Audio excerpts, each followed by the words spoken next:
Muito bom dia. A frase é: nem toda mulher chorando na escadaria de uma igreja foi abandonada pelo noivo.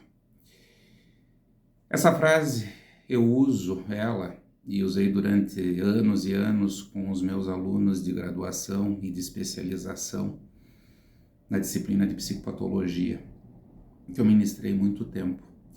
E eu estou trazendo ela para esse vídeo para que essa mulher ela simbolize o indivíduo adolescente ou adulto de diagnóstico tardio. Eu gostaria de construir com você uma compreensão, tá?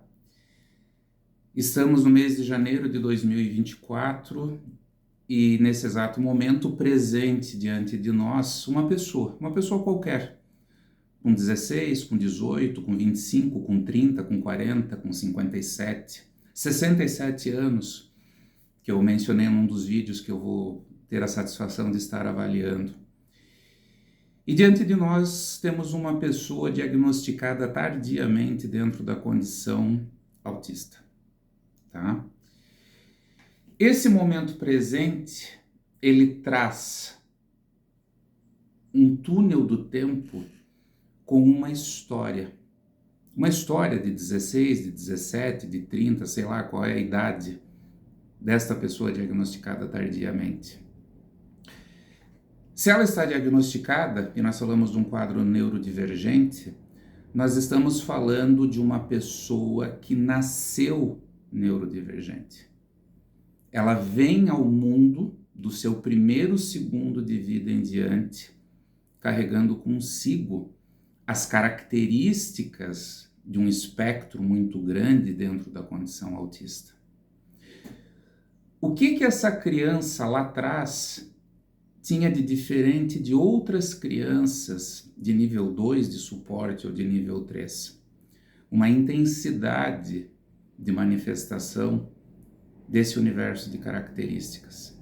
Agora nós falamos de uma criança que quando bebê, sim, apresentava características da condição autista, que no seu primeiro ano de vida, sim, apresentava características na sua condição autista, aos 2, aos 3, aos 4 e assim por diante. Com que diferença?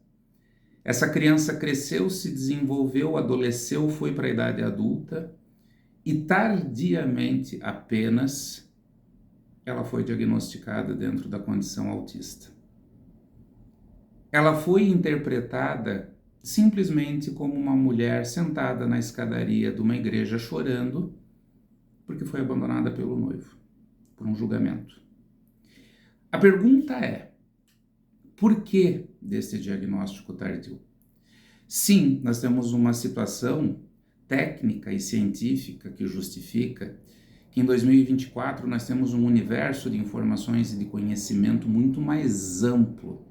Hoje nós temos a condição de afirmar categoricamente que existem adultos diagnosticados tardiamente, que existem adultos na condição autista. Esse é o primeiro fator, tá? Porém, em 2024, nós temos ainda crianças que nascem, que crescem, e que não passam pelo processo de uma observação clínica e recebem o seu diagnóstico precocemente, e que talvez em 2040, 2050 também vão estar passando pela mesma situação que muitos hoje em 2024 passam, recebendo tardiamente. O que acontece além desse novo conjunto de informações que aflora em 2024?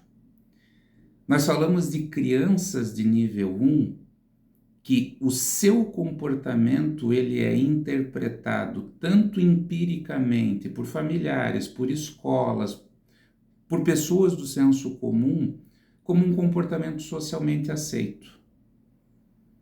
E clinicamente, como crianças que não apresentam características dentro do julgamento clínico relevantes para um eventual diagnóstico.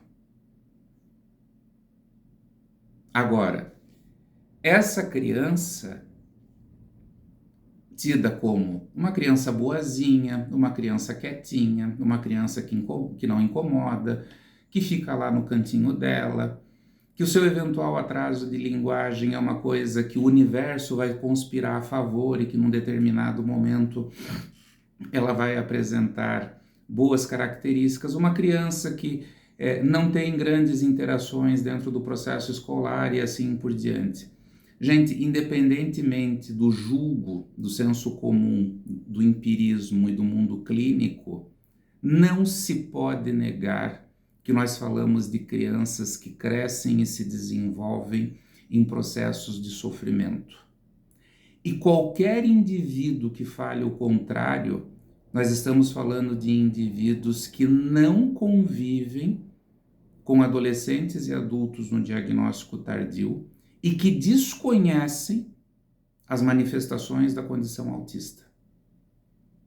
É universal quando você, desde a avaliação clínica diagnóstica até o processo de tratamento psicoterápico, você ouve recorrentemente e repetidamente histórias que se aproximam de sofrimento. Então, nós não podemos trabalhar com aquela impressão de que, porque essa criança, ela vai se dar bem, ela vai estudar, ela vai trabalhar. Não, gente, isso é um equívoco negligente. Quem trabalha com diagnóstico tardio sabe que a estatística de indivíduos que não conseguem dar continuidade nos seus estudos, que não conseguem se integrar no mercado de trabalho, que não conseguem estabelecer relações efetivas com o núcleo familiar, que é o núcleo mais próximo, que não conseguem estabelecer relacionamentos afetivos, é uma estatística muito alta. Que, obviamente, no Brasil nós não temos esses dados estatísticos, porque o Brasil é um país que, dentro desse contexto, pesquisa pouco. Nós precisamos, tanto empiricamente quanto clinicamente, eliminar uma concepção de interesse. Porque o que interessa é o nível 2, é o nível 3, porque precisa de terapias, porque precisa disso, porque precisa daquilo. Gente, é claro que o nível 2 e o nível 3 precisa. O nível 1 também. O problema é que o nível 1 vai eclodir, principalmente em termos de desregulação emocional, da pré-adolescência em diante. No momento em que as responsabilidades aumentam, no momento em que a pressão social aumenta, no momento em que essa criança começa a precisar adotar posturas mais efetivas dentro do ciclo social e ela não dá conta. E ela começa a ter prejuízos dentro dela, prejuízos de qualidade de vida. Eu uso uma expressão desde o meu início de carreira, enquanto eu só exercia psicopatologia, estava dentro do contexto psiquiátrico, que trabalhava com médicos psiquiatras, que a doença mental, ela provoca uma morte filosófica. Você está vivo, você está inteiro, mas internamente você está morto. E muitos indivíduos de diagnóstico tardio nível 1 de suporte passam por isso. Por quê?